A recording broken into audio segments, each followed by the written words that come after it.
27 நாடுகளில் பரவிய புதிய வகை கொரோனா புதிய அலை உருவாகலாம் என எச்சரிக்கை. யாரை துணை முதலமைச்சராக்குவது என்பது ஆளுங்கட்சி எடுக்கும் முடிவு. திருமாவளவன் கருத்து. செப்டம்பர் 28 கூட்டணி கட்சி தலைவர்கள் பொதுக்கூட்டம். திமுக அறிவிப்பு. தமிழ்நாட்டில் பெரியாரை தொடாமல் அரசியல் செய்ய முடியாது. உதயநிதி பேட்டி. எங்கள் அண்ணன் செய்வது சரி என்று தம்பி விஜய் வந்தால் ஏற்றுக்கொள்வோம். சீமான் பேச்சு. 35 பாம்பன் மீனவர்கள் விடுதலை. இலங்கை நீதிமன்றம் உத்தரவு. ஒரே நாடு ஒரே தேர்தல் திட்டம் மத்திய அமைச்சரவை ஒப்புதல். ஒரே நாடு ஒரே தேர்தல் நடைமுறைக்கு மாறானது. மல்லிகார்ஜுன கார்கே குற்றச்சாட்டு. ஹரியானா தேர்தல் முதியோர் உதவித்தொகையாக 6000 ரூபாய் வழங்கப்படும் என காங்கிரஸ் வாக்குறுதி. சந்திரயான் 4 திட்டம் மத்திய அமைச்சரவை ஒப்புதல்.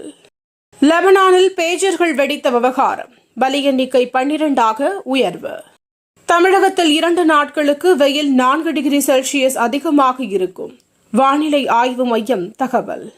100 ஒலிம்பிக் பதக்கங்களை விட அரசியல் அதிகாரம் பெரியது. வினேஷ் போகத் கருத்து.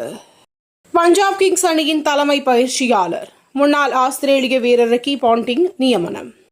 கிரிக்கெட் வரலாற்றில் பும்ரா ஒரு மிகச்சிறந்த வேகப்பந்து வீச்சாளர். கம்பீர் புகழாரம்.